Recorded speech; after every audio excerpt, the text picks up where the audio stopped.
যায় জামাত, তাহলে কি আওয়ামী লীগ নিরাপত্তা পাবে?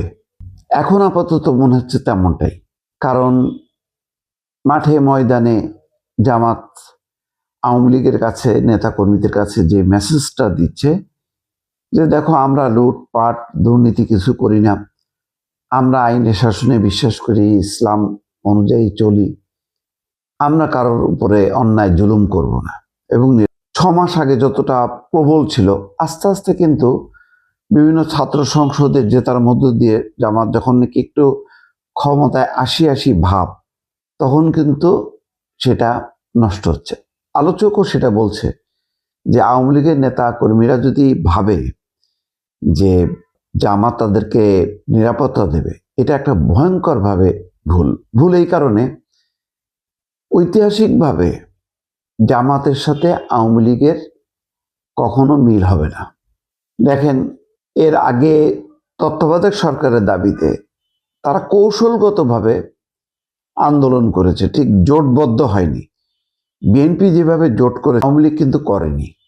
আওয়ামী লীগ দূরে রেখে জামাতের আন্দোলনের একটা সুবিধা ভোগ করেছে, এইটুক পর্যন্ত গেছে। কিন্তু একেবারে একসঙ্গে বসে মিটিং করা, স্টেজে নেয়া, এই পর্যায়ে কিন্তু জামাতকে কখনো নেয়নি। বিরোধটা কেন? বিরোধটা হচ্ছে মুক্তিযুদ্ধের সময় যেখানে আওয়ামী লীগের নেতৃত্বে বাংলাদেশের স্বাধীন মুক্তিযুদ্ধ সংগঠিত হয়েছে, জামাত ছিল তার একদম বিপরীতে। বরং লোকালি জামাত পাক হানাদার বাহিনীর সহযোগিতায় কোথায় কোথায় আওয়ামী লীগের নেতা কর্মীরা তাদের বাড়ি ঘর দোর জ্বালানো পোড়ানো সমস্ত কিছু সাথে হত্যা সহ জড়িত হচ্ছে জামাত। তার মানে এই বিরোধটা আজকের না, এটা 54-55 বছর আগে থেকেই মুক্তিযুদ্ধ এবং তার আগের স্বাধীনতা সংগ্রাম আন্দোলন, তখন থেকেই কিন্তু পরস্পরের একদম বিরোধী। এটা একদম ঐতিহাসিকভাবে প্রতিষ্ঠিত এবং এই বিরোধ বা সংঘাত, এটার একটা লম্বা ইতিহাস আছে। সেই ইতিহাসটা এত বেশি গভীরে দুই দলের রক্তের মধ্যে যে এই দুই দলের মধ্যে আসলে দৃশ্যত কোনো ঐক্য হবে না এবং এক পক্ষ আরেক পক্ষকে ছাড় দেবে, এটা মনে করার কোনো কারণ নেই। আওয়ামী লীগ সবচেয়ে বড় ভুল করছে বিচারিক হত্যাকাণ্ডের, জামাতের বিরুদ্ধে বিচারিক হত্যাকাণ্ড সম্পন্ন করা। জামাতের সমস্ত শীর্ষ নেতারা যুদ্ধাপরাধীদের ফাঁসি দেওয়া হয়েছে, এইটা জামাতও কিন্তু কখনো ভুলবে না। ফলে জামাত কখনো আওয়ামী লীগকে ক্ষমা করবে না, আওয়ামী লীগের কোনো নেতা কর্মীকে ক্ষমা করবে না। এবং দেখেন, যেখানে যেখানে তারা জয়ী হয়েছে, ঢাকা বিশ্ববিদ্যালয়, রাজশাহী বিশ্ববিদ্যালয়, সেখানে কিন্তু ওই ছাত্র সংসদ ওরাই এখন বিশ্ববিদ্যালয় শিক্ষকদের মধ্যে কে আওয়ামী লীগ সেগুলিকে খুঁজে বের করার দায়িত্ব পালন করছে, অথচ এই দায়িত্বটা তাদের না। প্রশাসনে আওয়ামী লীগ কোথায় সেগুলি খুঁজে বের করার দায়িত্ব পালন করছে, এটা প্রকাশ্য ঘোষণা দিয়ে, লুকোচুরি নেই, তাকে বাধ্য করছে রাজশাহী বিশ্ববিদ্যালয়, ওপেন সিক্রেট।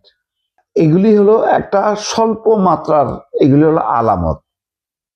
তারপরে ক্ষমতায় গেলে তখন কিন্তু আসল চেহারা বেরোবে সবারই। এখন যেই আচরণগুলি দেখা যাচ্ছে রাজনৈতিক দলগুলোর মধ্যে, সংযত আচরণ, নির্বাচনের পরে কে কি করবে তখন কিন্তু আসল চেহারা কেউ আর লুকাবে না, প্রকাশ হয়ে যাবে। তো সেই এতে যেহেতু আওয়ামী লীগের সঙ্গে জামাতের একটা ঐতিহাসিক শত্রুতামূলক সম্পর্ক এবং গত 15 বছরে এটা আরো তীব্র হয়েছে এই বিচারিক হত্যাকাণ্ডের মধ্য দিয়ে, ফলে আওয়ামী লীগকে কোনোভাবেই কিন্তু জামাত ক্ষমা করবে না। বিএনপির সাথে কি তাহলে ঐক্য হবে? বিএনপির সাথে একটা কৌশলগত ঐক্য হতে পারে, আমার বিশ্বাস এটা কৌশলগত ঐক্য হবে। সেটা কিরকম? যে জামাত যেভাবে অ্যাগ্রেসিভলি এগোচ্ছে, তাতে বিএনপি মনে করতে পারে যদি মাঝখানে আওয়ামী লীগ আসে, তাহলে ওই আওয়ামী লীগের সাথে জামাতের ঠোকাঠুকি বাঁধবে, পুরো চাপটা, জামাতের চাপটা বিএনপির উপর পড়বে না। ফলে পরিবর্তিত রাজনৈতিক পরিস্থিতিতে যদি বিএনপি আওয়ামী লীগের কৌশলগত মিত্রতা সংগঠিত হয় রাজনৈতিকভাবে, অবাক হবার কিছু থাকে। বিএনপি চাইবে আওয়ামী লীগের সে যাতে মোকাবেলা করুক। বিএনপির একজন নেতা কিন্তু ইতিমধ্যে বলেছেন যে জামাতকে সাইজ করার জন্য দরকার হচ্ছে আওয়ামী লীগের, কারণ বিএনপি খুব অ্যাগ্রেসিভলি আগায় এবং খুব পরিকল্পিতভাবে আগায়, যেটা আওয়ামী লীগ কিছুটা বুঝতে পারে কিন্তু বিএনপি একেবারেই বুঝতে পারে না। বিএনপির মধ্যে ওই মেধা, ওই পাল্টা কৌশলের কোনো বিষয়ই না। বছর এটা রপ্ত করছে এবং এটা অনেকটা, যদি পরিপূর্ণ ক্যাডার সংগঠন হয় জামাত, তাহলে আধা ক্যাডার সংগঠন হচ্ছে আওয়ামী লীগ। সুতরাং আর ঐতিহাসিকভাবে যেহেতু বিপরীতমুখী অবস্থান আওয়ামী লীগ এবং জামাতের, সুতরাং দেখা যাবে যদি আজকে হোক কালকে হোক আওয়ামী লীগ যদি রাজনীতির মাঠে আসে, প্রথমেই আওয়ামী লীগের সাথে যার বিরোধ হবে সেটা হচ্ছে জামাত। ফলে এমনও হতে পারে বিএনপি হয়তো ওই জামাতকে মোকাবেলা করার জন্য আওয়ামী লীগকে মাঠে নামাইতে পারে। এটা হলো রাজনৈতিক একটা পারসেপশন। আমার কাছে যে কোনো একদম ফ্যাক্টস আছে, অর্থাৎ একটা তথ্য আছে, সেটা কিন্তু না। আমি অনুমান করি যে রাজনীতির গতি, যে জামাতকে একা বিএনপির মোকাবেলা করা খুবই কষ্ট হবে।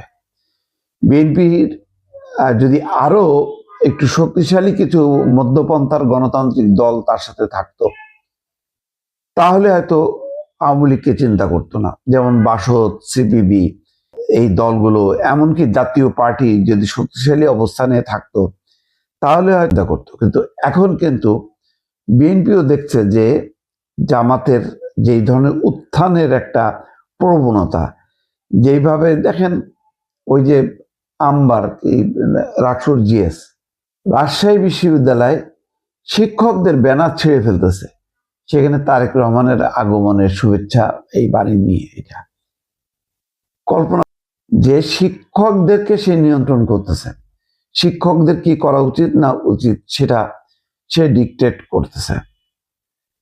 তাহলে এটা হচ্ছে ওই যে রাজশাহী বিশ্ববিদ্যালয় আমি ক্ষমতা পাইছি, আমি এই ক্ষমতাটা এক্সারসাইজ করতেছি, অথচ এর বিন্দু মাত্র চেষ্টাটা গত 15 বছরে দেখা যায়নি। এখন কিন্তু তারা বুঝাই দিচ্ছে যে তারা কেমন।